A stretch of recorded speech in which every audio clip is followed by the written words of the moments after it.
défaut d'avoir un appartement, il faut qu'il soit bien rangé parce qu'on peut faire rentrer la princesse de sa vie tous les jours. Un des acteurs qui n'intervient pas assez souvent dans les transmissions d'entreprise, c'est le conseiller en gestion de patrimoine, qui va pouvoir caler le calendrier de vie des dirigeants avec le calendrier de vie de l'entreprise. La connaissance et la maîtrise des risques, c'est un excellent facteur de valeur. Faire un earn-out calé Exact. sur la performance de l'entreprise dont on n'a plus la maîtrise. Ouais, en sachant qu'effectivement, et c'est très intéressant avec la période d'accompagnement.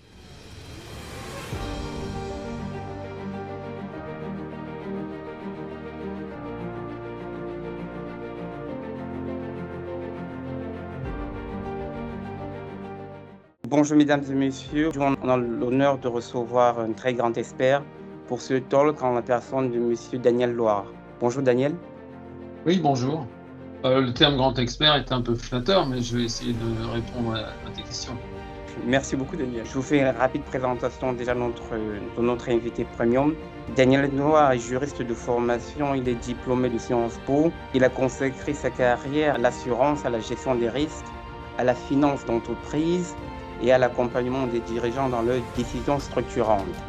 Ancien directeur associé au sein d'Inextenso Finance et Transmission du groupe Deloitte, il a évolué au cœur d'équipes spécialisées dans les opérations de small mid-cap. Cette expérience lui a permis d'acquérir une compréhension fine des enjeux humains, financiers et patrimoniaux liés à la cession, à la transmission d'entreprises, sans pour autant revendiquer un rôle opérationnel direct sur l'ensemble des dossiers traités par les équipes. Aujourd'hui, à la retraite, il partage son expérience avec recul, liberté et hauteur de vue. Son regard est celui d'un professionnel qui a traversé plusieurs cycles économiques, observé les transformations du marché, accompagné de nombreux dirigeants et suivi de près les évolutions politiques et géopolitiques. Son approche est distincte par une lecture économique lucide, une compréhension humaine des dirigeants, une vision stratégique globale et une capacité à transmettre avec simplicité et profondeur. Il y a une chose à ajouter, un détail.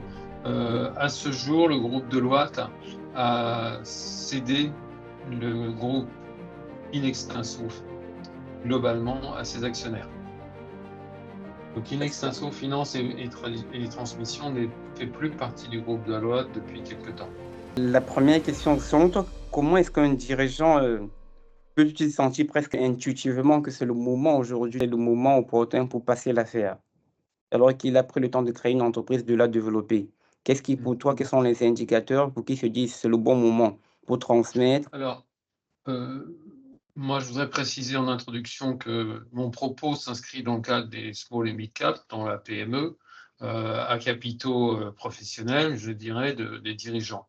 C'est ça le chemin qu'on va suivre et le cadre dans lequel je vais m'inscrire et pas dans celui de grands groupes, de grosses entreprises. Donc la réponse à cette première question, elle est très simple, c'est qu'il n'y a qu'un seul moment, c'est tout de suite. Tout de suite.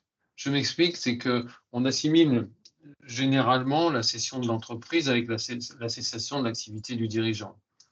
Or, mon expérience à moi m'a montré que sur 100 opérations de transmission d'entreprise, il y en a à peu près un quart simplement qui relèvent de situations de fin de carrière ou de fin d'activité. Les trois quarts relèvent d'autres moments. Des moments liés à la croissance de l'entreprise, des moments liés à l'évolution de l'environnement, des moments liés à l'envie du dirigeant ou à sa stratégie. Donc il n'y a qu'une seule règle en matière de transmission et de cession d'entreprise, c'est d'être toujours prêt en tant que dirigeant et que l'entreprise soit toujours prête à être vendue. Ok, toujours Parce que prêt. le signal, il y a un signal évident qui peut arriver un jour où il faudra être prêt. Et donc, il faut être toujours prêt. C'est la discipline du dirigeant. Toujours, toujours, toujours. Il peut avoir un accident demain matin et l'entreprise sera cédée demain matin. Il peut avoir un grand groupe qui a envie de le racheter. Il va falloir qu'il réponde dans les 8 jours. Okay. Donc, la cession d'entreprise, c'est un exercice de tous les jours. Ok, donc c'est ce qui veut dire avoir prévu des mécanismes, des automatismes pour que ça ne dépende pas à tout moment de lui. C'est ça, c'est comme d'avoir un appartement, il faut qu'il soit bien rangé, parce qu'on peut faire rentrer la princesse de sa vie tous les jours. Ok, super, c'est noté. Oh, ok, effectivement. Est-ce qu'on voit des personnes, tu as pu voir des gens qui sont extrêmement attachés à leur entreprise d'un point de vue sentimental, Mais alors ça bien serait sûr, peut-être des bons moments. mais bien sûr, c'est normal, parce que c'est ce qu'ils ont fait, parce que c'est la mesure de leur succès, c'est parfois la mesure de leur existence, c'est parfois leur centre d'intérêt unique, hein. C'est ce qu'on appelait à l'époque les polars, ils ne pensent qu'à travailler. Mais c'est la loi du dirigeant, il est pris par l'exigence en permanence, en permanence. C'est super. La préparation stratégique, donc c'est qu'il faut avant de valoriser l'opération de fusion-acquisition, comment un dirigeant doit anticiper, tu évoquais tout à l'heure, il doit prévoir son patrimoine. Qu'est-ce qu'il doit faire au niveau patrimonial pour réussir son opération de fusion-acquisition? D'abord, il doit se faire accompagner, parce que c'est extrêmement technique, c'est extrêmement fluctuant, ça évolue. Donc, un des acteurs qui n'intervient pas assez souvent dans les transmissions d'entreprise, c'est le conseiller en gestion de patrimoine, qui va pouvoir caler le calendrier de vie du dirigeant avec le calendrier de vie de l'entreprise, qui va Ok. pouvoir caler la situation personnelle du dirigeant avec sa situation de dirigeant d'entreprise et les contraintes ou les opportunités qu'une session d'entreprise va apporter. Si ça n'est pas fait, et ça se prépare au moins 3 ans à l'avance, 4 ans, c'est pour ça qu'il faut être prêt en permanence. Il faut être prêt en permanence. D'accord? Et donc, se fixer un objectif. Et ça, c'est un autre sujet. On en reparlera après. Ouais. Et d'un point de vue de la structuration, s'il faut faire ça en avance, qu'est-ce qu'il faut faire? Je pense, par exemple, quand tu dis qu'ils doivent se préparer en avance, c'est par exemple les donations sur plusieurs années, tu évoques, tu as ça à l'esprit, les Oui, donations des titres. euh, oui, tout ça, c'est fonction des objectifs personnels du dirigeant. Qu'est-ce qu'il veut faire avec l'argent qu'il va retirer pour lui, pour ses enfants, pour sa famille? Quels sont ses objectifs? Et ces objectifs vont évoluer. Il y a des enfants qui vont se marier, il y en a d'autres qui peuvent devenir indésirables ou faire des bêtises, ou il peut se passer n'importe quoi dans la vie. Donc, faut préparer absolument tout ça et le revoir constamment. Constamment.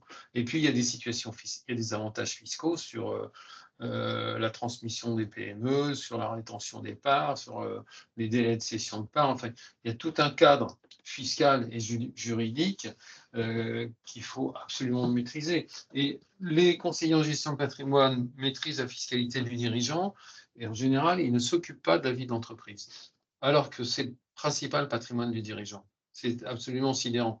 J'ai fait de la formation de conseiller de gestion de patrimoine sur ces aspects-là. Ils découvraient. Et avec des conseillers de gestion de patrimoine de premier niveau, hein. Oui, donc, vous Et savez, qu'est-ce qui est le point essentiel, par exemple, en termes de réflexes patrimoniaux qu'il devrait avoir? Vu que tu as eu à former les conseillers en gestion de patrimoine et que tu as une belle connaissance de l'évolution du patrimoine du dirigeant d'entreprise, quels sont les un ou deux points que tu penses que ça serait intéressant au niveau de la structuration, fiscalité, même la protection pour les allocations futures? Par exemple, un plan allocation retraite, un plan épargne retraite, est-ce qu'il y a des packs du trait, des trucs que en amont, c'est tu te ça. dis qu'il Mais faut. tout ça, c'est parfaitement connu. Simplement, il faut faire son marché, faut faire son choix dans le marché pour savoir ce que l'on veut. Est-ce que avec la cession, on a suffisamment d'argent? Est-ce qu'on veut conserver les revenus futurs de l'entreprise? Ou est-ce qu'on va garder une responsabilité? Est-ce qu'on va avoir un complément de prix selon l'évolution? Quel est l'objectif que l'on poursuit? Je vais te donner un exemple. Je vais te donner un exemple. J'ai un jour un expert comptable qui m'appelle pour que j'intervienne auprès de son client pour l'aider à structurer, l'aider à développer son entreprise. C'était ça l'opération. Je vois le dirigeant qui était un jeune cadre de 45 ans à peu près. Il venait de reprendre l'affaire développée par son père. Le père était encore dans l'entreprise. Ce dirigeant, le père avait passé sa vie à faire grossir l'entreprise. Il n'avait fait que ça. Il était toujours là d'ailleurs. Il veillait sur le bébé. Et le dirigeant me, comment dirais-je, me pose cette question. Comment je peux faire pour développer mon entreprise? La première question que je lui pose, c'est quel est votre objectif? Il me répond, bah, je voudrais développer l'entreprise. Non, non, je lui dis, quel est votre objectif à vous, personnel? Il a eu beaucoup de mal à comprendre ma question. Et ma question, c'était, combien vous voulez avoir d'argent pour faire face à vos envies, vos obligations le jour où vous allez céder l'entreprise? C'est-à-dire combien il faut que l'entreprise ait de valeur ce jour-là? Ah, Ouais. Comme ça, quand vous s'est dit et que les revenus issus de la session, il s'était jamais posé la question. Jamais. Et donc, je lui ai dit, bah, écoutez, OK, il a réfléchi en fonction de ses enfants. Il avait des enfants de 2 mariages, de l'âge qu'il avait, de ce qu'il y aurait à faire pour transformer sa vie de dirigeant en retraité. Et donc, ses besoins financiers, il les a chiffrés. Je lui ai dit, bah, très bien. Donc, vous voulez que votre entreprise ait telle valeur à telle date. Ça, c'est un objectif clair. Je lui ai dit, mais elle a quelle valeur aujourd'hui? Là, il ne savait pas la valeur de ces entreprises. Il y en avait plusieurs. Je lui ai dit, ben, on va regarder. Et on a fait une analyse assez simple, c'est pas très compliqué, d'une évaluation large de l'entreprise. Et on s'est aperçu que la valeur de ce jour des entreprises correspondait à son objectif à 20 ans. C'est-à-dire qu'il n'avait pas besoin de développer l'entreprise pour atteindre son but, il avait besoin de transporter son bébé jusqu'à 20 ans sans perdre.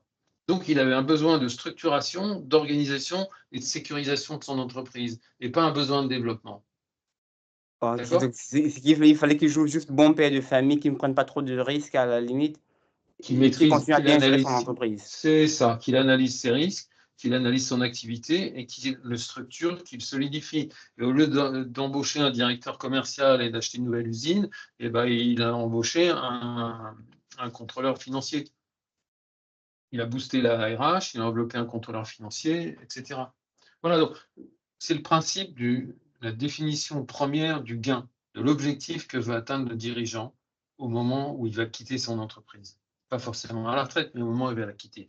Qu'est-ce qu'il veut atteindre comme valeur? Et donc la clé pour un dirigeant, c'est d'avoir une stratégie de valeur de son entreprise. Ok, définir un but Donc voilà, majeur, à définir un c'est but ça. majeur, des objectifs clairs, s'il Qui peut se plus ou traduit moins l'aider. toujours, qui se traduit toujours par une valeur d'entreprise et derrière par un montant d'argent qui va lui arriver sous les formes qui seront adaptées. Alors, il y a des petites particularités qu'on peut utiliser dans la transmission d'entreprise, c'est la constitution de retraite par capitalisation au profit du dirigeant. Et ces dispositions sont possibles, elles sont contraintes dans la forme et dans les règles, donc il faut s'y adapter, mais le dirigeant peut constituer une cagnotte dans les entreprises comme ça. Il y a d'autres façons de constituer une cagnotte, c'est de conserver une rémunération sur la marque, par exemple, de l'entreprise. Moi, j'ai vendu une de mes boîtes, je vais continuer à toucher des royalties sur l'utilisation de la marque qui m'appartient. Il y a plein de choses. On peut faire un earn-out, on peut faire une contribution future aux activités d'entreprise, mais il faut que la transformation de la valeur d'entreprise en valeur de patrimoine soit la plus égale possible, en utilisant toutes les ressources possibles. Ça dépend de l'âge, de la situation matrimoniale du dirigeant, la structure juridique de l'entreprise. Tout ça est une mécanique extrêmement fine et sur laquelle on ne peut pas bricoler. Super, super. Mais très honnêtement, peut-être on en reparlera du earn-out, mais je n'avais pas vu venir les royalties en fait. La possibilité d'intégrer le royalties au moment où tu vends, ça peut être très très magnifique. L'idée, c'est de dire, ok, d'accord, je vous vends l'entreprise, mais je garde une partie en royalties. Ou ça veut dire peut-être un détachement juridique éventuellement. Il y en a d'autres, si on prend l'assurance par exemple, il y a une autre technique. Vous pouvez très bien, en assurance d'essai, assurance d'essai, prendre une police qu'on appelle viagère, c'est-à-dire qu'elle vous garantit jusqu'à la fin de vos jours. Okay, et vous pouvez payer la prime une seule fois. Ouais, Donc, super. Donc, moyennant la prime, quelques précautions, l'entreprise avant cession peut souscrire une garantie d'essai sur la tête de son dirigeant c'est jusqu'à la gens. fin de ses jours. Wow. D'accord? Oui, oui, super, super intéressant. Oh, wow. Merci. Je crois que ça sera très intéressant pour nos téléspectateurs, nos éditeurs et aussi même les étudiants en école de commerce. J'interviens en école de commerce, mais ce que je suis en train de Voilà. lire là, il est très cool. Tout ça est à manipuler avec grande précaution. Avec, bien entendu, bien entendu. Et Attention, ça, c'est extrêmement important de rappeler ça, avec grande précaution. attention aux abus de biens sociaux, attention aux prises illégales d'intérêt, attention à tous ces aspects-là. Ouais, ok. Mais donc, sur l'opération concrètement, le processus de vente, si on va sur le point de. Est-ce que Oui, tu peux donner en tant que juriste, mais aussi financier, et est-ce que tu peux donner des vues sur les principales étapes de oui, fusion-acquisition sur les oui, small cap et oui. les small en Alors, middle cap? la première étape d'une transmission d'entreprise, c'est la préparation. Préparer le dirigeant et préparer l'entreprise à être cédée à tout moment. C'est essentiel. Et si ce n'est pas fait, dans l'idéal, il faut préparer ça au moins 3 ans avant. Ça permet d'ajuster le statut juridique de l'entreprise, SARL, SAS ou autre. Ça permet d'installer des holdings, ça permet d'installer des filiales, ça permet de dissocier le patrimoine entre, comme je disais, entre l'immobilier et le cœur d'activité. Donc ça se prépare à l'avance, ça ne se fait pas au dernier moment, pour une raison aussi très simple, c'est qu'au moment où la transmission se fera, on va présenter les derniers bilans, et il faut que ces bilans soient en ligne avec ce qu'on vend.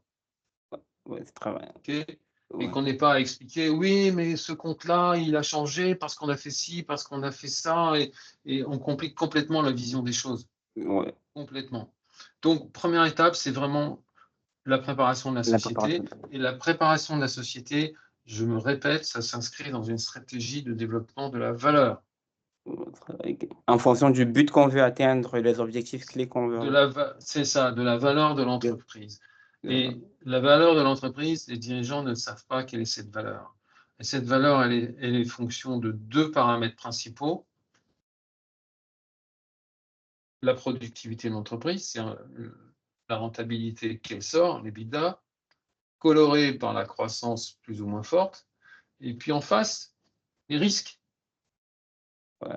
Et ce qui m'a frappé toute ma vie, c'est l'incapacité dans des dossiers de cession d'entreprise, à avoir une analyse sérieuse des risques. Parce qu'il n'y a pas de méthodologie à la portée des dirigeants pour évaluer les risques. Donc moi, je l'ai faite après avoir quitté mon boulot, parce que ça m'avait manqué. Donc j'ai créé une méthodologie pour l'approche stratégique des risques.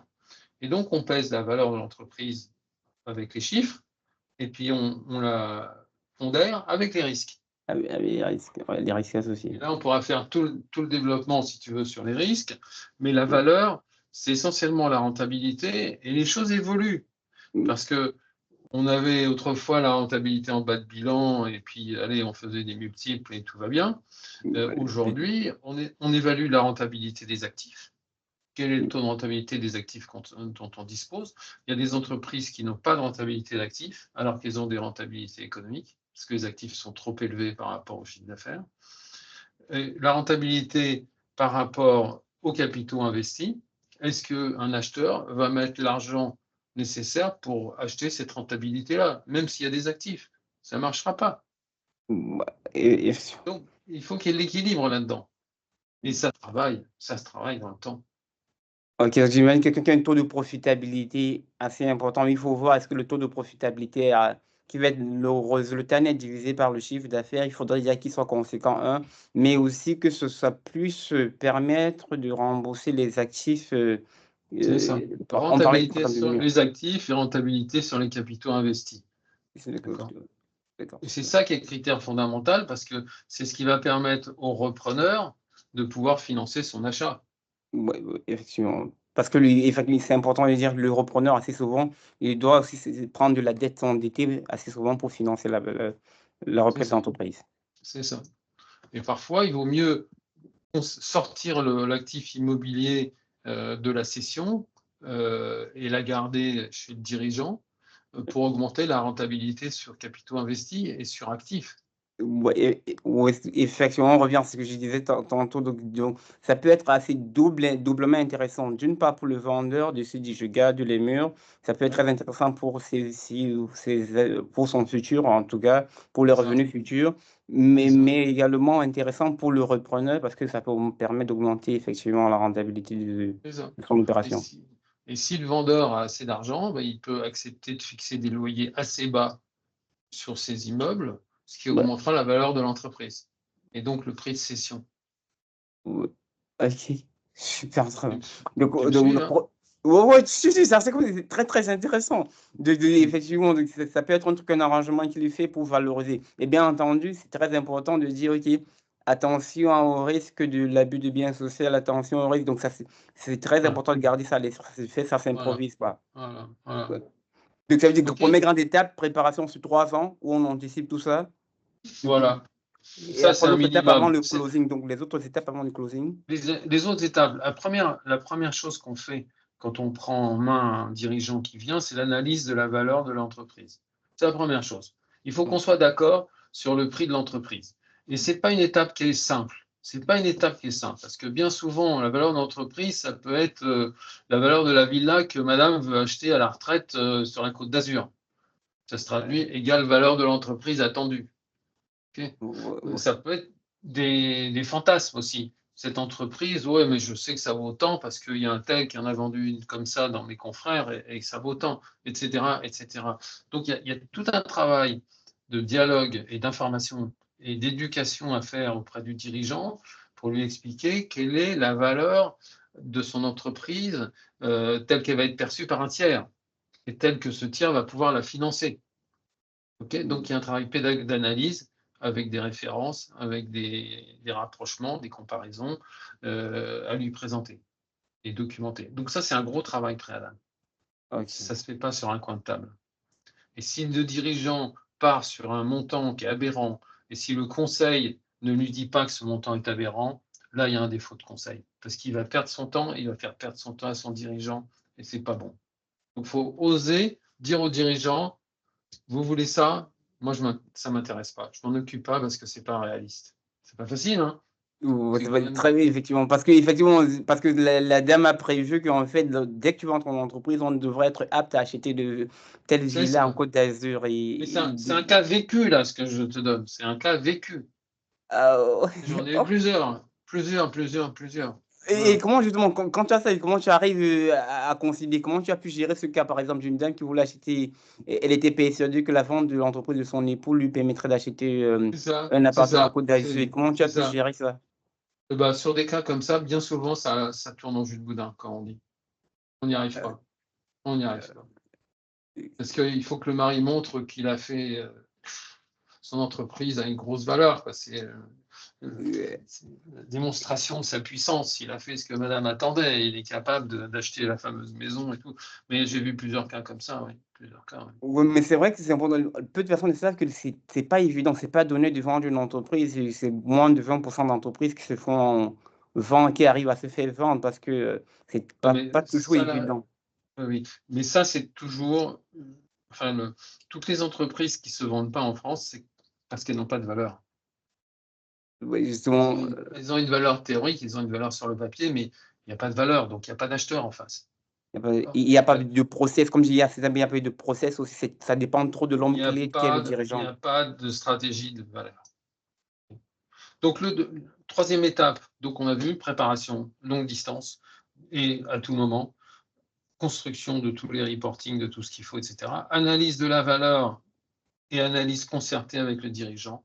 Ça devient l'objectif de la mission du conseiller en transmission d'entreprise. Troisième étape, se fixer des objectifs.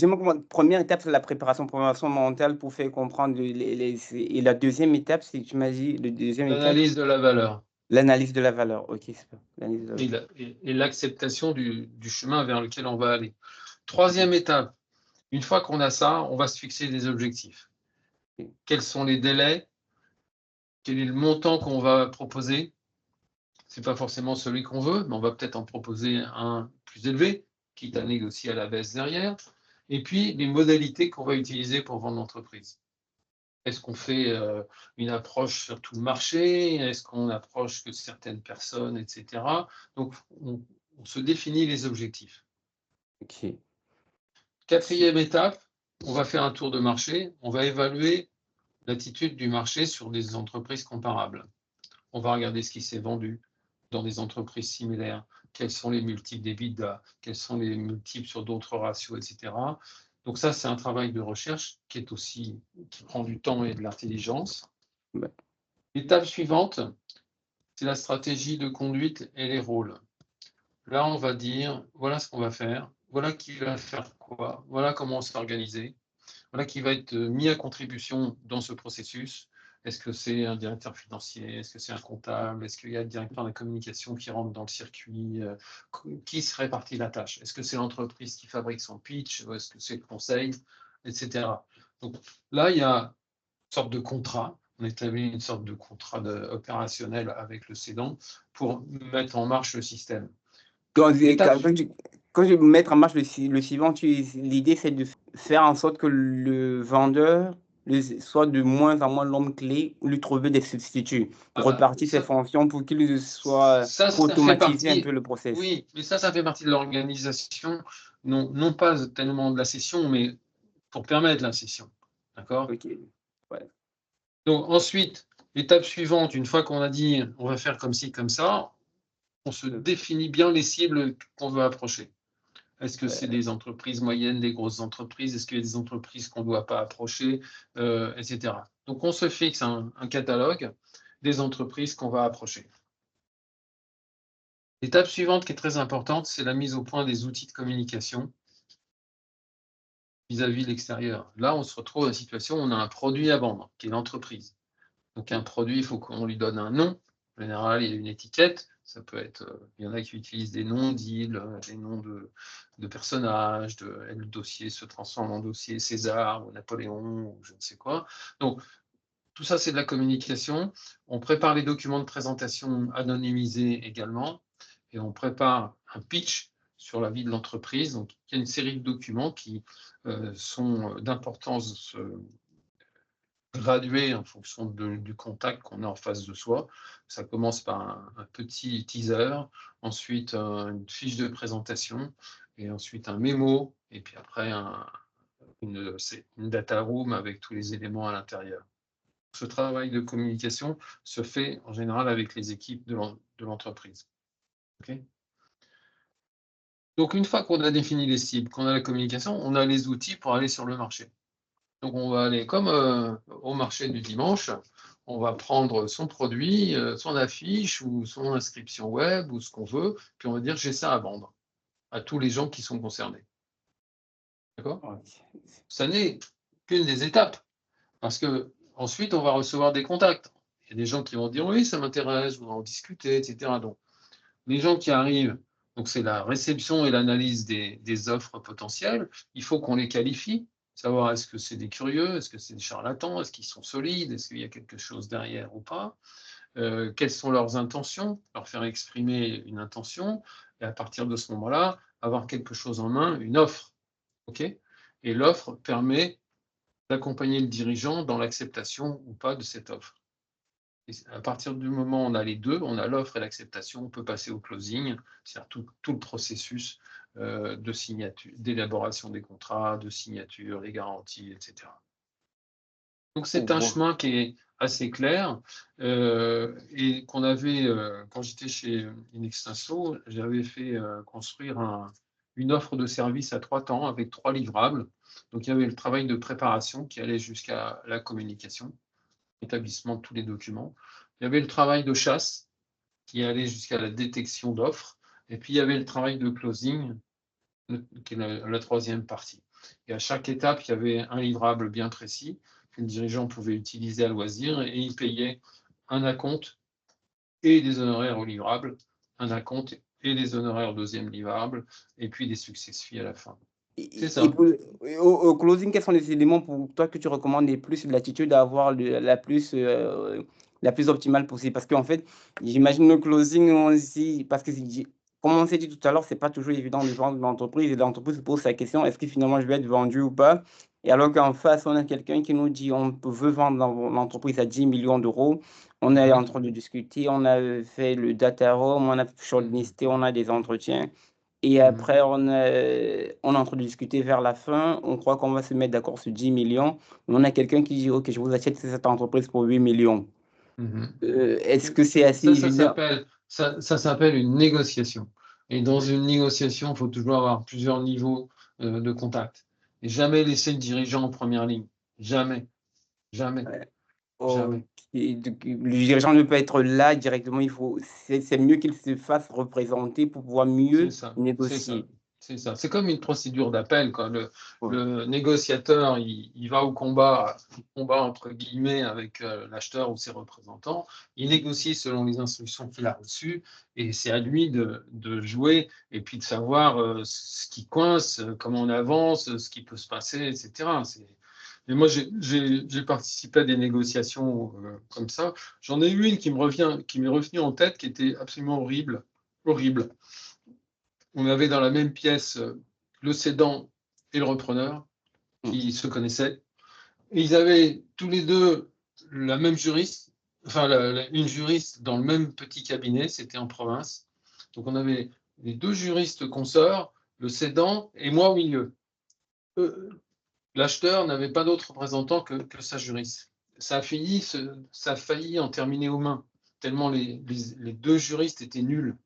Nuls, nuls, nuls. Elles mettaient un bazar pas possible, quoi. Et ça a failli tout casser. Normalement, tout casser. Ouais, donc ça veut dire qu'en mettant le représentant, en se faisant représenter le cédant prend déjà premièrement de la hauteur, mais en réalité, il peut mieux négocier après et ça peut lui permettre d'avoir plus d'argent que si lui-même il avait décidé de s'engager lui-même pour faire l'opération de fusion-acquisition. C'est beaucoup. Émotionnellement, trop d'engagement émotionnel, C'est parfois ça. C'est un ça. manque à gagner énorme. Ouais, C'est ça. c'est très C'est important. ça. Donc, là, ça veut dire que tu ouvres le pont sur les différents acteurs des opérations de fusion-acquisition. Alors, il y a les acteurs par métier, mais il y a aussi les acteurs dans le process, les acteurs dans le conseil. Et là, Ouais. on a trois types d'intervenants. On va avoir un chargé d'affaires qui va suivre le contact avec le client. Ouais. On va avoir un analyste qui va préparer tous les documents, qui va faire tous les tableaux, les simulations, les business plans à 5 ans, les trucs, les machins.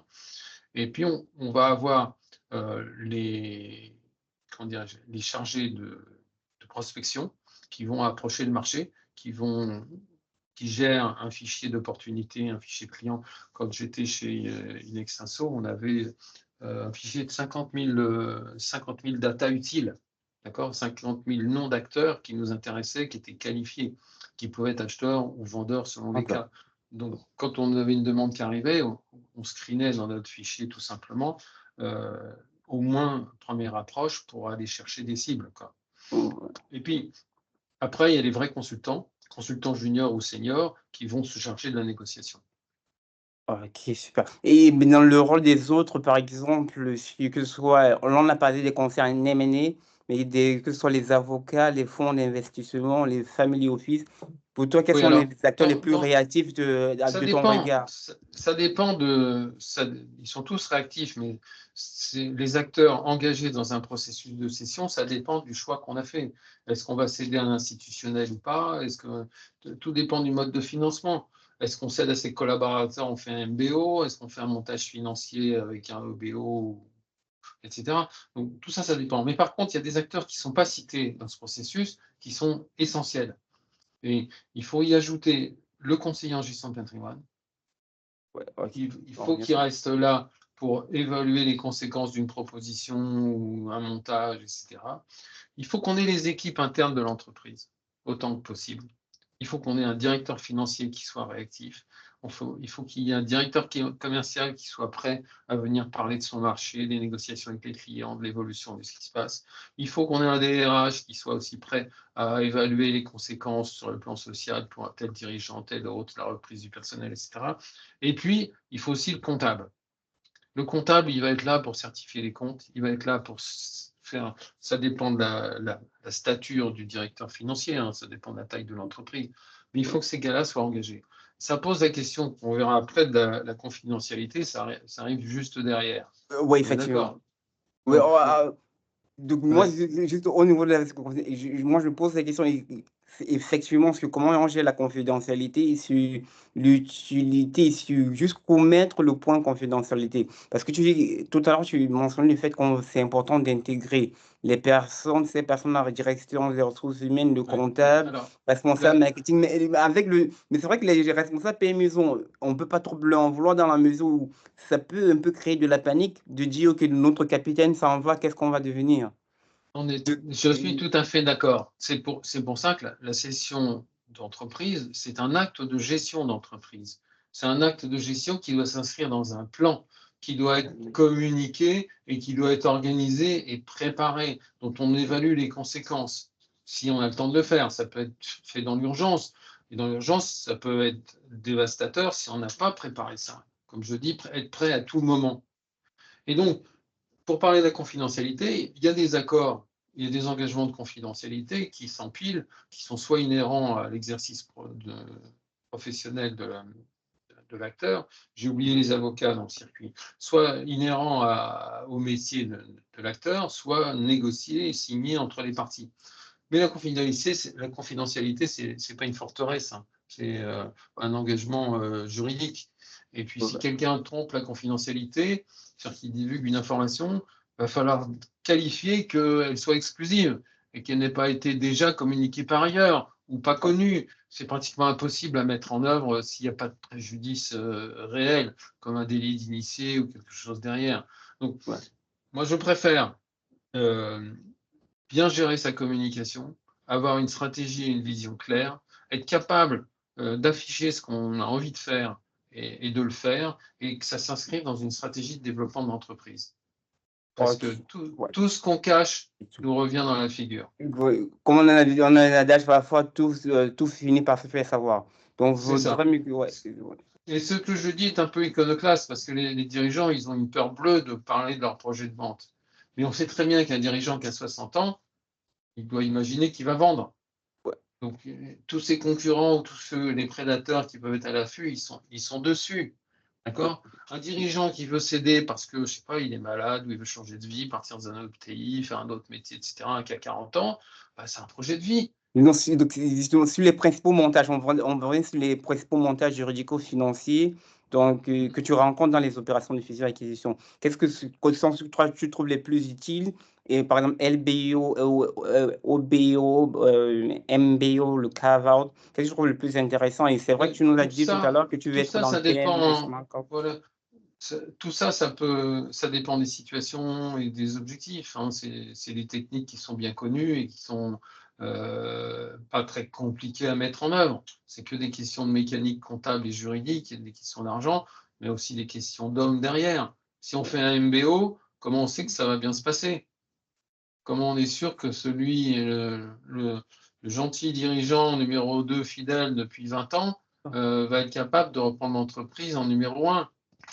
Peut-être qu'il est très bon numéro 2, mais il n'est pas un très bon numéro 1. Comme ça, côté a dit, je me rappelle, il y a un numéro 1, mais il y a un monde entre le numéro 1 et le numéro 2, entre le numéro 2 et le 3, c'est plus loin. J'ai eu un cas comme ça, numéro 1, numéro 2, très belle entreprise montée par le dirigeant d'ailleurs, et puis il avait un numéro 2 qui fonctionnait très bien, intelligent, actif, etc. Moi, je ne le sentais pas. J'accompagnais l'entreprise et le dirigeant sur des questions de stratégie, et ils ont fini par me dire que le numéro 2 avait envie de reprendre la boîte. Ça ne s'est pas bien passé. Ça ne s'est pas bien passé. Et comment tu fais pour flairer ça? Supposons qu'un dirigeant de PME tombe sur cette émission, il se dit c'est vrai que c'est un doute en fait. Parce qu'il y a aussi la question du dirigeant qui va en retraite et peut-être qu'il a vu les jeunes collaborateurs entrer, il a une passion pour eux, mais il va confier en un, mais pour que l'autre continue à faire grandir l'entreprise. Si ça se passe mal, c'est plus eux qui sont au chômage. Donc comment il décide qu'il fait le bon choix? C'est très compliqué, très compliqué, très compliqué. Il faut en parler à sa femme, elle sait mieux que lui souvent. Non, je blague, mais... mais peut-être... mais c'est peut-être une bonne chose d'en parler à son épouse. On sait que les épouses donnent souvent des bons conseils à ce point-là.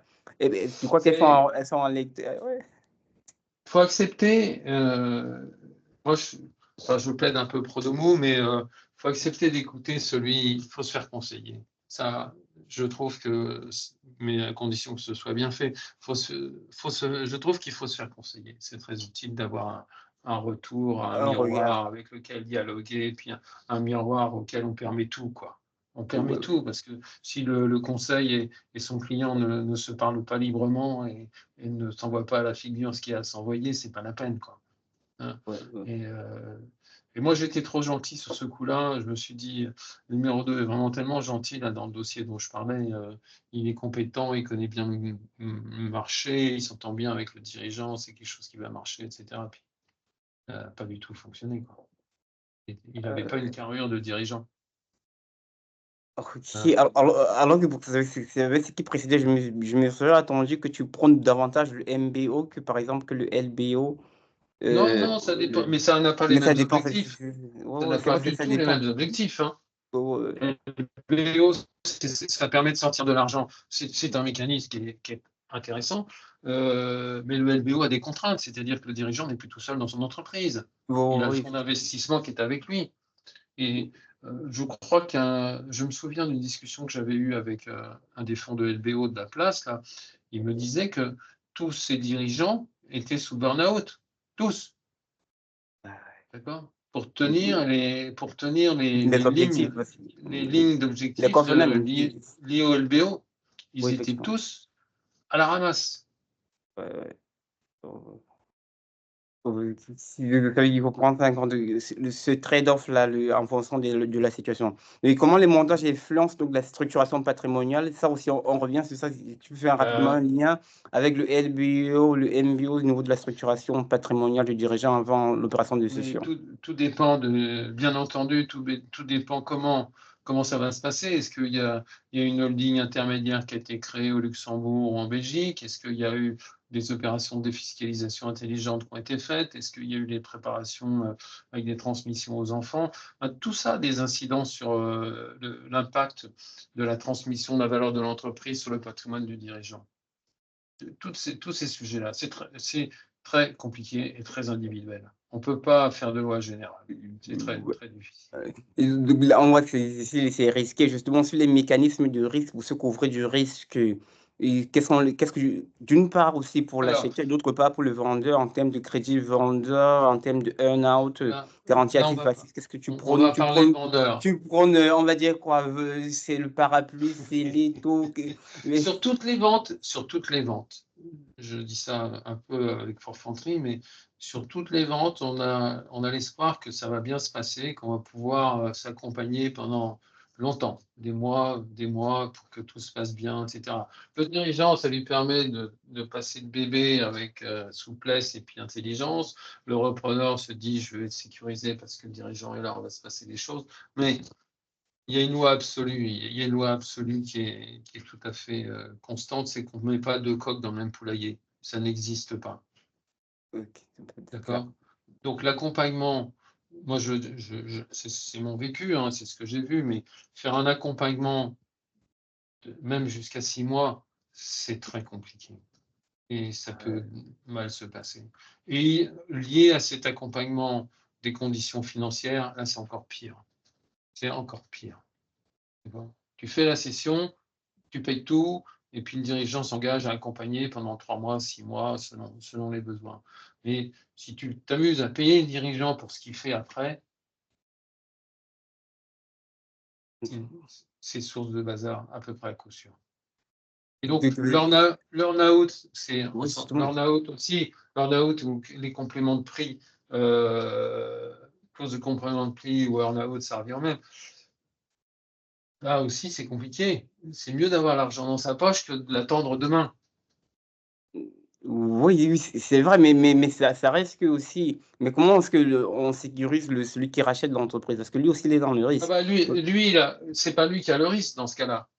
C'est le cédant qui a le risque. C'est le Oui, cédant mais qui s'il veut partager le peut. risque, il veut partager le risque dans la mesure où il ne connaît pas très bien l'entreprise. Ah bah oui, il partage le risque, mais quelque part, c'est pas juste parce qu'il ouvre tout ce qu'il a à ouvrir. Il donne toutes les informations. Le repreneur est quelqu'un d'adulte et de responsable. Il sait ce qu'il va faire. Il prend les clés tout de suite. Vous prenez la voiture, vous partez avec. Là, vous rentrez dans l'entreprise et vous partez avec. D'accord? Et donc, mettre en place un earn-out, ça ne peut fonctionner que si c'est lié, je ne sais pas, à la maintenance d'un élément d'actif clair. Par exemple, on peut dire la valeur de l'entreprise, elle est directement liée par un contrat de licence qu'on a avec quelqu'un, avec Voilà. une autre entreprise. Et le dirigeant s'est engagé en disant, vous inquiétez pas, ça fait partie de la valeur de l'entreprise, et moi je suis sûr que dans un an, ce sera toujours en place, l'engagement de licence. Si cet engagement vient à tomber, on met une somme en provision parce que ça diminue de facto la valeur de l'entreprise et vous n'y êtes pour rien, c'est une décision du tiers ou c'est un événement externe, peu importe. On peut faire des choses comme ça, mais faire un earn-out calé sur la performance de l'entreprise dont on n'a plus la maîtrise. Ouais, en sachant qu'effectivement, c'est très intéressant avec la période d'accompagnement. Sachant que aussi, la performance de l'entreprise va beaucoup dépendre de la décision prise par le dirigeant de l'entreprise. Et alors que l'un peut vouloir, non, il faut aller à gauche, il faut faire ceci, et le nouveau dirigeant pense qu'il faut faire cela. Ça marche pas bien. Ça marche pas bien. Ça marche pas bien. Et puis, il y a un autre aspect psychologique, c'est que le dirigeant, il ne sort pas de l'entreprise. D'accord. Il est toujours dedans dans sa tête. Donc, pour lui, il ne fait pas la césure. Effectivement, ce n'est pas très excellent. Et même pour ses collaborateurs, et surtout pour ses collaborateurs aussi, parfois, qui vont, le nouveau dirigeant, il faut aller à gauche, l'ancien dit non, je pense qu'il faut aller à droite. Le fameux dirigeant qui avait repris l'affaire de son père, il y avait le père qui était toujours dans les bureaux. Il avait gardé son bureau de président au milieu de l'entreprise. Et le fils avait un petit bureau de secrétaire à côté. Je lui ai dit, ton père, là, tu le mets sur sa moto, tu l'envoies faire des randonnées, mais tu le sors de l'entreprise. Il m'a dit, ah bon? Oui, absolument, tu le sors de l'entreprise. Il l'a fait, et ils ont été très contents, tous les deux. Ils n'osaient pas se le dire, en fait. Papa, allez, dehors, et l'autre, mon fils, je m'en vais. Ils n'osaient pas se dire ça. Moi, je suis arrivé au milieu, j'ai dit, ça suffit maintenant, arrêtez de jouer, chacun son truc, là, terminé. Et ils l'ont fait, ça s'est très bien passé. Ok, donc c'est vrai que moi j'ai tendance à voir recommander parfois le earn-out et en écoutant je me dis que ça peut être source de conflit. Et toi même le crédit vendeur, y compris le crédit vendeur, tu te dis Le crédit vendeur, tu joues avec le feu quand même. c'est vrai, c'est très dangereux. Le crédit vendeur n'a qu'une seule utilité, c'est d'alléger l'endettement de l'acheteur. De l'acheteur, okay. Ou de sécuriser ceux qui vont financer en gardant une partie de risque dans le projet. Moi, je veux bien, mais ça doit être vraiment la dernière extrémité, quoi. Parce que soit l'acheteur, il a de quoi payer, et il est suivi par ses banquiers, soit il n'a pas de quoi, et là, il faut s'inquiéter, quoi. Oui, donc ça veut dire, et on revient donc sur la nécessité de préparer en amont. En fait, le vendeur se retrouve dans cette situation quand il y a une raréfaction du potentiel repreneur. Donc, il n'y a pas suffisamment de création de valeur, que tu disais. Ils ont une valeur théorique, non pas une réelle valeur de marché. C'est ça. Il y a des exemples de valeurs qui sont totalement fictives. Hein. Il y a une des étapes du travail de préparation, je reviens là-dessus, c'est la révision des comptes et la rectification des comptes de l'entreprise. Parce que ce n'est pas que les comptes sont faux, mais les comptes en exploitation normative, ils ne sont pas bons. On a très souvent des dirigeants qui sont à la retraite qui ne se font plus payer. Mais il va falloir les remplacer. Donc, il va falloir payer celui qui va les remplacer. Okay, et donc, la valeur de l'entreprise et ses résultats ne sont pas ceux qui sont dans mes comptes pour celui qui reprend. Donc, il faut refaire une analyse financière normative de l'exploitation d'entreprise. Et ça, introduire les indemnités de fin de carrière, tout ça. Il y a aussi tout ça à prendre en compte, bien entendu. Mais la non-rémunération du dirigeant par lui-même, c'est quelque chose de très fréquent, très très fréquent. Parce qu'il est en retraite, il a pris sa retraite. Donc, il a une entreprise qui sort un résultat supérieur de 150, je sais pas, 100 ou 150 000 euros de ce que ça devrait être, quoi. C'est-à-dire le coût du nouveau dirigeant, qui lui a besoin d'être payé pour vivre. Effectivement. Mais pour revenir sur ça, on voit bien toujours le trade-off entre vendre de l'entreprise, comment je vends au meilleur prix, et aussi comment je prépare mes derniers jours, les jours de retraite.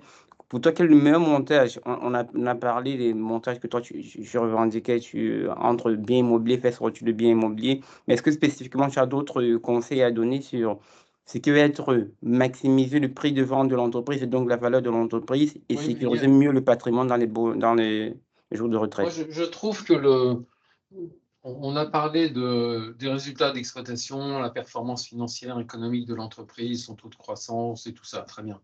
On peut parler de la structure du personnel. Est-ce que le personnel est très contraint? Est-ce qu'il est à l'aise? Il y a une adéquation des équipes par rapport aux besoins? Ça, c'est à regarder. Mais le facteur qui penche le plus, qui fait pencher le plus la balance, c'est l'évaluation des risques de l'entreprise. Ah oui, donc on revient sur la partie risque, la partie productive, le risque, c'est très important. Ouais, donc si on maximise le risque, ouais, ouais. D'accord? Et le poids du risque peut bloquer une transaction. Les risques non présents, comment dire, les risques non évalués ou non réfléchis ou non documentés, bah, ça peut être une catastrophe dans un processus, hein. Et Ouais, malheureusement, il n'y a pas beaucoup d'outils, mais on pourra faire un jour un truc sur le système d'évaluation des risques. Ça, là, il y a tout un sujet. ouais, parce que, Je vais, tiens, je vais te donner une définition mm, du risque déjà, qui peut être ouais, très opérationnelle et très simple. mm, Je crois qu'il n'y a que moi qui ai celle-là. Un risque, c'est 3 composants. mm, Le premier composant, c'est une valeur, quelque chose qui vaut quelque chose. mm, ouais, Deuxième composant, c'est un aléa, il peut se passer quelque chose. mm, Et le troisième composant, les conséquences négatives. C'est ouais. ça la définition du risque si on veut mener une réflexion dans l'entreprise. Et Et après, puis, il y a la classification des valeurs. une Les matrice des valeurs. risques, des occurrences, par exemple, la possibilité que ça arrive. Ah oui. Et on mesure le poids des valeurs. Parce que Ouais, c'est le poids des valeurs qui définit l'importance du risque. ouais, bien sûr. La Ouais, ouais. composante de valeur, aléa, avec Là, la fréquence de l'aléa et l'importance des conséquences. ouais, il faut suffisamment prendre ça en compte, effectivement. J'ai un exemple, j'ai un exemple stupide, comme ça j'avais un client, je l'assurais, Hum, et il a eu une perte d'exploitation sur arrêt de l'usine pendant au moins 15 jours. 15 jours ouais, d'arrêt d'usine, grosse usine. Pourquoi? Ben parce il faisait du matériel médical qui était peint. Et il y avait un fournisseur unique qui savait utiliser, préparer tous les matériaux métalliques qu'ils utilisaient parce qu'il y a des problèmes de bactéries, de contamination, de tout ça. Et ce fournisseur avait un seul opérateur qui était capable de faire ça. Un seul. ouais. C'était un papy. Et le papy est tombé malade. Ah Donc le prestataire de peinture ne pouvait plus fournir les composants. L'usine ne pouvait plus sortir les produits complets parce que les composants n'étaient pas là. 15 jours d'arrêt d'activité. 15 jours. ouais. Donc, le D'accord? risque, Et s'ils avaient analysé les processus jusque dans les détails, ils auraient trouvé cette faiblesse-là. c'est celui, ouais. Et là, la valeur, c'était la santé du papy. Mais donc, ça veut dire que est-ce que tu aurais jusqu'à dire qu'une une entreprise gagnera à être certifiée, par exemple, ISO 9001, version 2015? On sait que la norme ISO 9000 intervient beaucoup plus sur la régularité, la qualité des processus de gestion avec orientation client. Mais aussi Mhm. la question de comment on traite aussi les fournisseurs, l'analyse des risques. Je crois que c'est un peu ce qu'on les États se sont rendus aussi compte Ça de en fait ça avec le partie. Covid en disant qu'une bonne Oui, partie venait de l'Asie et d'usines de production. Et c'est ça en ce fait qui fait partie. ouais, Les fournisseurs et les clients sont des composants du risque. C'est eux, ça fait partie des valeurs de l'entreprise, le fonds de commerce, de vendeurs et d'acheteurs. Donc c'est une valeur qu'il faut évaluer. il faut avec le Pareto 20-80, quels sont les 20% de mes clients qui me rapportent plus, ils m'ont C'est aussi ça, fait c'est positionner les ça, c'est fournisseurs. ça, c'est ça. Quel est le client dont la disparition me posera problème? Quel est le fournisseur dont la disparition me posera problème? Et Le si jamais boulet. il prévoit un backup plan, si jamais ça arrive, ou alors prépare la Il y a, mitigation. il y a tout ce qu'on fait. On identifie le risque, on prend les mesures pour s'en prémunir des aléas, et puis on prend les mesures pour limiter les conséquences.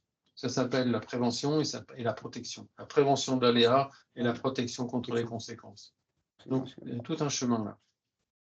Qui sont aujourd'hui pour toi les acteurs les plus actifs? On a parlé des banques. Est-ce que pour toi, c'est plus les banques? Tu as parlé tout à l'heure des fonds de LBO.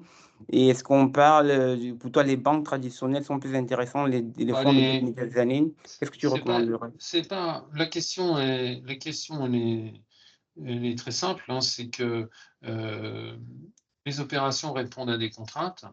Et ce n'est pas toujours les mêmes qui sont capables de répondre à ces contraintes sur les montants, sur les conditions juridiques de l'opération, sur ce qu'il y a à faire. Et puis, on peut parfois recourir à des moyens parallèles d'acquisition. On peut faire acheter les actifs par un autre canal que le fonds de commerce. Et donc, il y a les départements des banques, il y a les fonds d'investissement. Après, tout sera une question de prix, mais de prix complet. C'est-à-dire, le prix complet, c'est les taux d'intérêt, mais aussi la liberté qui va être perdue. Faire entrer un fonds dans son entreprise, on perd beaucoup de liberté. Alors, effectivement, c'est plus de réunions avec KPI par tâche, de KPI.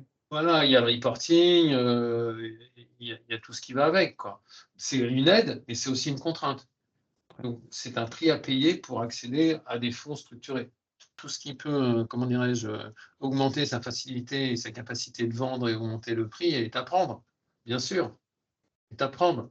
Mais il faut voir le prix à payer sur sa personne, sur sa liberté. Et c'est tout ça, c'est quel est l'équilibre qu'on peut trouver. Si le gars a envie de partir au Japon ou faire le tour du monde en bateau, etc., il ne veut pas s'amuser à rester derrière le bureau 3 jours par semaine. Pas possible. C'est pas possible, effectivement. C'est vraiment un sujet. Il y a un sujet où il y a beaucoup de littérature technique, mais où le composant humain est fondamental. Fondamental. Et le composant humain, c'est avoir les objectifs et mener les actions qui sont nécessaires. Super. Ok, en continu. On continue sur un calendrier, bien calendrier de réalisation et veiller à faire. C'est pour ça que c'est très important de se faire accompagner, avoir un regard extérieur qui va venir apprécier nos efforts et nous faire avancer au niveau. Et au niveau du. Prends un exemple simple d'accord des calendriers. Tu vois, tu as une entreprise qui est en croissance. Okay, si tu la vends avant une clôture d'exercice qui est profitable, tu vas vendre un assez bon prix parce qu'il y a un compte d'exploitation futur qui le permet, mais ce sera peut-être un moins bon prix que 6 mois plus tard. Mais le dirigeant a besoin de cet argent maintenant parce qu'il doit financer un plan de retraite, parce que parce que ça, parce que je ne sais quoi. Sa contrainte de calendrier professionnel peut l'amener à vendre à un moment qui est moins intéressant que celui de la vie de l'entreprise. Parce qu'il n'a pas anticipé. Oui, on vient sur le côté anticipé. Et la notion de création de valeur d'automatisation. Et justement, pour revenir sur les critères, est-ce que tu penses que les critères ESG, de plus en plus de reporting extra-financier, rapportent davantage de valeur dans le processus de vente de l'entreprise? Est-ce que c'est plus ou moins exigé par un fonds? J'ai pas d'indice de mesure là-dessus, sur le taux d'exigence, le machin, mais c'est absolument évident que ça contribue à la valeur de l'entreprise. Ça contribue à la valeur de l'entreprise. Et deux, il y a de plus en plus de financements qui sont conditionnés par ces valeurs-là. De plus en plus. Il y a des fonds qui sont dédiés, etc.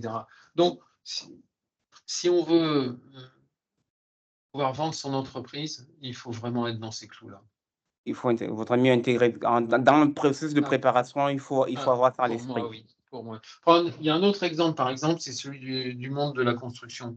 Le monde de la construction a vu se mettre en place des outils de management de données qui s'appellent le BIM.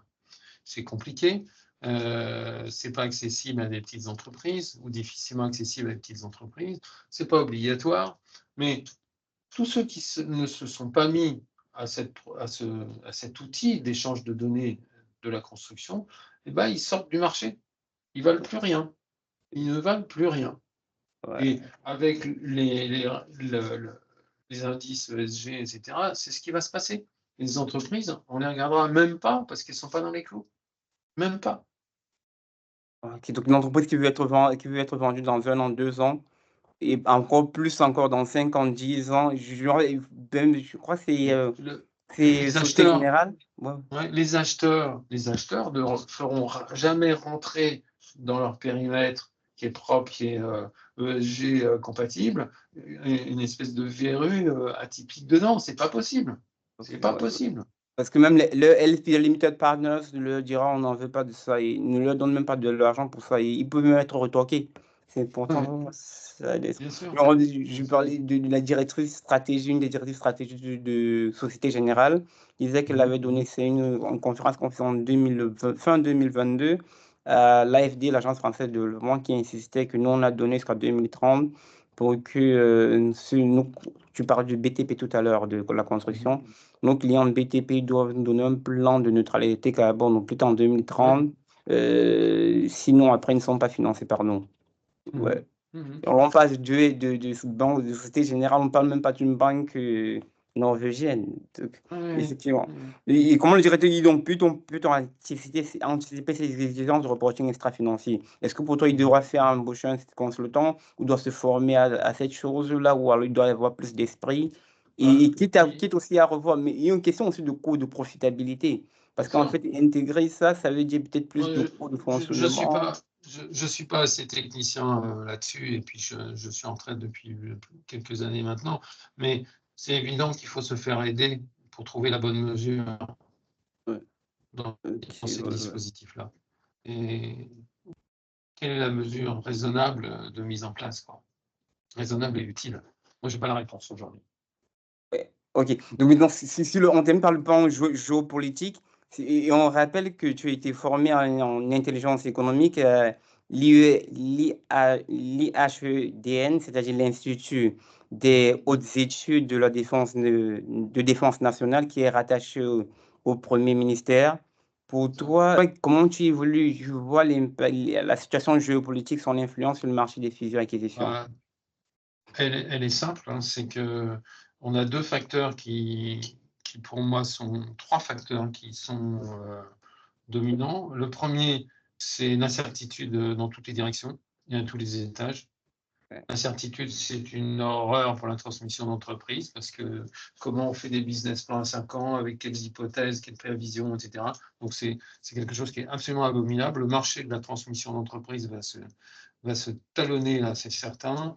Le deuxième facteur, c'est l'inflation qui commence à faire des sauts de puce. On le voit. Le mois dernier, ça a augmenté fortement. Et puis, l'aggravation des risques dans tous les domaines. Ça, c'est Euh, clair. Des risques euh, économiques, des risques de transport, des risques climatiques, dans tous les domaines. Donc c'est là où la bonne vision de son exposition au risque, elle est là encore déterminante. On voit Stéphane, le vice-président de la Commission européenne, qui insiste sur la reconfiguration, la réindustrialisation de l'Europe. Comment est-ce que tu penses qu'en Europe, Et les PME devront se c'est comporter de façon un, structurelle? ouais, moi j'ai une première réflexion, c'est que je suis pas Madame Irma et je ne sais pas ce qui va se passer. Ouais, ouais. Mais la deuxième réflexion, c'est un peu tous aux abris. C'est ce qui se passe aujourd'hui. Chacun prône le retour à la maison, l'autonomie énergétique, l'autonomie des, des circuits de production et de distribution. On est sur un chemin d'anti-mondialisation, hein. C'est Ouais. clair. Et Le pourtant, une bonne retour, PME qui veut être revendue, quelle doit avoir, quelle doit être son attitude à peu près, comment elle doit se structurer dans ce contexte-là, d'être prêt à aller à je l'international pense ou que, d'être je pense prête que à avoir un bah, cycle ça dépend ce qu'on court. appelle l'international, mais euh, moi je pense que déjà être présent sur le marché européen à plusieurs endroits, c'est une chose qui est quasiment indispensable, quoi. Quasiment indispensable. Je pense qu'on va avoir de plus en plus d'opérations transfrontalières avec nos pays émergents, sur les pays de la frontière de l'Est et toute cette zone-là. Il y a des entreprises Roumanie, qui commencent à gonfler, qui commencent à avoir des exploitations cohérentes par rapport au reste de l'Europe. On a des opportunités à prendre, il y a des marchés qui se développent. Le taux de croissance, il est là en ce moment, hein.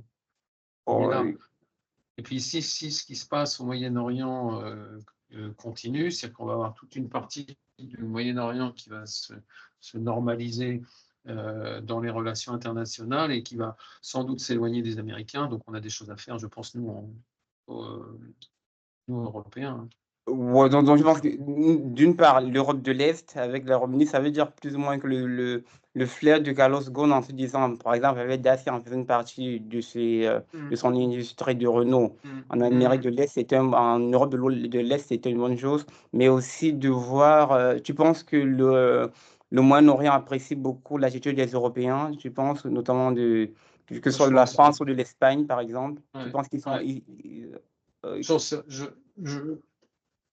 Je n'ai pas d'idée arrêtée, parce que tout est en mouvement, en fonction des attaques dans un sens, dans un autre, du survol des avions, de cris de nerfs du président Trump. Dans les situations problématiques les plus marquées de votre vie professionnelle, de ta vie professionnelle, est-ce que tu vois que ton parcours, les situations les plus problématiques? Sur les opérations de transmission d'entreprise, les cas que j'ai vus les plus difficiles, j'ai vu excès de confiance du dirigeant dans sa force, du dirigeant repreneur dans sa force. J'en ai eu un comme ça, il s'est fait escroquer par le vendeur parce qu'il croyait pouvoir, il croyait tout savoir, il croyait tout voir, il n'avait pas besoin d'audit ni quoi que ce soit, et il est allé au flanc. Il avait besoin de montrer ses muscles, et puis là, il s'est fait escroquer. Des questions de rapports familiaux, des relations père-fils, parfois avec la directrice financière qui était la maîtresse du père, avec le fils qui devait reprendre, des sacs de nœuds impensables. Qu'est-ce que j'ai vu d'autre? J'ai vu des suites de divorce.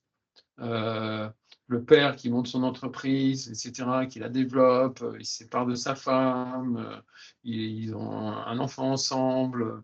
Quand arrive l'âge de la retraite pour le père, le fils travaille dans l'entreprise, mais le père sait très bien qu'il est nul et qu'il ne peut pas reprendre, donc il cède l'entreprise. Il cède l'entreprise. Ah ouais, alors que la mère rêvait que le fils prenne la suite du père. Quoi. Il avait simplement, son avocat avait oublié de faire inscrire le divorce au greffe. Et donc la maman était toujours actionnaire légal de l'entreprise. Elle a bloqué la session. On revient sur la préparation, alors. La préparation, la préparation tout anticipée. Et se faire accompagner dans et là, il avait un avocat, il avait un expert comptable, il avait un conseiller en gestion de patrimoine. Il n'y avait aucun qui avait vu ça, quoi. Et pour un dirigeant, qu'est-ce que le conseil que tu donneras à celui qui s'interroge sur la session? Donc, ça va forcément être beaucoup de préparation. Et pour toi, si un étudiant... C'est pas ça. Celui qui est dirigeant d'entreprise, il doit se préoccuper en permanence de pouvoir prouver la valeur de son entreprise à tout moment. À tout moment. J'explique un peu plus pourquoi. On a parfois des opportunités, soit de vendre son entreprise, soit de racheter une autre entreprise, de se rapprocher d'une autre entreprise. Mais à chaque fois, on a besoin d'avoir une vision claire de ce que notre entreprise, elle vaut. Parce que c'est ce qui va permettre aux financiers de se positionner. C'est ce qui va permettre d'avoir une position vis-à-vis des tiers. Si on vaut 100, on peut racheter quelqu'un qui vaut 50, pas de la même manière que si on vaut 300. Si par exemple, il y a un échange de parts ou un paiement par action, etc. Donc, la nécessité en permanence de pouvoir démontrer et prouver la valeur de son entreprise et la maîtrise de ses risques, c'est la première obligation d'un dirigeant. Et qu'est-ce que tu recommanderais à celui qui voudrait faire un peu le métier que tu as fait aujourd'hui, qui voudrait se lancer dans la finance, comprendre le monde financier, le monde juridique, l'aspect juridique des choses, la finance, mais aussi l'aspect géopolitique pour pouvoir mieux prévoir, parce qu'on sait que de ce que tu dis, c'est très lié. Avoir la capacité de sentir les mouvements géopolitiques, voir que ça a un impact sur le taux d'inflation, sur le taux d'intérêt. Si quelqu'un veut avoir ça, qu'est-ce qu'il faudrait peut-être, ce type de compétences à un jeune qui sort de l'école? Il y a deux sujets. Pour moi, il y a deux sujets. Le premier sujet, c'est la curiosité. Une curiosité constante. Découvrir, apprendre tout le temps et essayer de comprendre. Ça, c'est le premier sujet. Et le deuxième sujet, c'est l'importance fondamentale de l'humain. Comprendre comment les gens fonctionnent, qu'est-ce qu'ils ont dans la tête, quelles sont leurs valeurs, etc. Et on pourra en parler un jour, mais moi, j'ai utilisé dans mon travail et dans ma vie la structuration des types de cerveau de Jung, Carl Jung, et c'est très utile, très, très utile.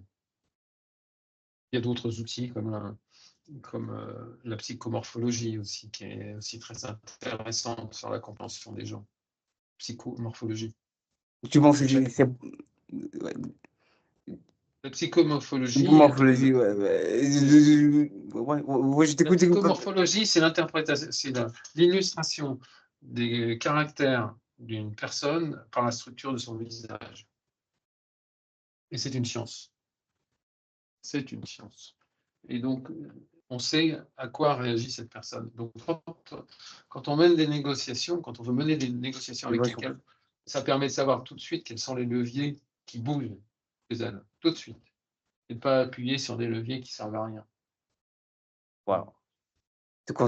Et c'est très important ce que je dis, parce qu'on a l'impression qu'on rentre en finance, on va être un étudiant qui va en finance, il va être derrière un tableau Excel toute la journée. Mais ce que je suis en train de dire, ça dépend de là où il s'oriente, mais s'il s'oriente en fusion-acquisition d'entreprise, c'est la curiosité, c'est l'humain, c'est la psychologie. Bien entendu, c'est aussi la finance, mais c'est beaucoup de trucs cités qui tombent plutôt sur le soft skill que sur le hard skill, là, que tu as cité. Je ne sais pas, mais je vais te donner un exemple dans mon équipe. On avait effectivement des jeunes sortis de Subdeco qui étaient analystes. Donc, ils passaient leur vie dans des tableaux, dans des Excel, avec les ratios dans tous les sens. C'était des virtuoses de ça. Et puis, on en avait d'autres qui sortaient de Subdeco qui étaient dévoués au commercial. Donc, ils approchaient les gens, ils étaient au téléphone et tout ça. Très bien. Donc, on avait deux catégories de tempérament qui étaient assez différents. Et puis, un jour, on a décidé on faisait les salons. On faisait le tour des salons professionnels et on abordait des entreprises qu'on avait sélectionnées pour leur dire est-ce que vous avez un projet de M&A, est-ce que vous avez quelque chose à faire. C'était un très bon endroit parce qu'il y a toujours les dirigeants sur ces salons-là. Et on envoyait nos jeunes stagiaires au contact direct des entreprises. Et même les analystes, on les sortait de leur tableur et on les envoyait sur le terrain, tremblants comme des feuilles, terrorisés à l'idée d'aller au contact des gens. Et je me revois encore un soir, où il rentrait de salon, et je vois passer devant mon bureau une des jeunes analystes, c'était une jeune femme assez frêle, charmante, jolie, etc. Elle était comme sur un nuage, elle était comme sur un nuage. Et son propos, c'était « mais c'est génial, mais c'est génial !» Elle avait trouvé, après avoir eu peur d'y aller, elle avait découvert cet intérêt, finalement, ce goût pour aller le contact vers des gens inconnus, quoi, et faire transgresser ses craintes, ses timidités, etc. Quoi. Ah, c'était fabuleux. Super. C'est ma dernière question. Si vous devez faire une phrase que vous souhaitez donc transmettre aux dirigeants de l'entreprise qui nous occupe en ce moment. Et est-ce qu'il y a une sorte de recommandation générale, un point peut-être qu'on n'a pas abordé que tu souhaiterais insister ou en termes de momentum ou de mantra à La maîtrise, oui, j'en ai une petite comme ça qui est la connaissance et la maîtrise des risques, c'est un excellent facteur de valeur. Donc, connaissance et maîtrise des risques, ça fait le lien avec les deux comportements. Connaissance et maîtrise des risques est un excellent facteur de création de valeur. C'est ça. Merci infiniment, Daniel, pour ton explication et pour avoir transmis ces connaissances avec nous. Donc, merci. Ça nous rappelle que la cession d'entreprise n'est pas seulement un acte financier, c'est très vrai. C'est un acte de vie, c'est un acte patrimonial. Il y a beaucoup d'émotions à l'intérieur, il y a beaucoup de connaissances à avoir, c'est assez complexe. Je tiens à remercier chaleureusement chacun des auditeurs qui nous écoutera, chacun des téléspectateurs et des internautes qui nous regardera. Et je vous dis merci beaucoup. Et pour ceux qui nous écouteront, que ce soit en vidéo, en podcast ou en magazine, je vous dis merci à chacun d'entre vous. Et notre mantra pour cette émission, c'est « Trust yourself, croyez en vous et allez de l'avant ». Merci beaucoup, Daniel. Merci beaucoup.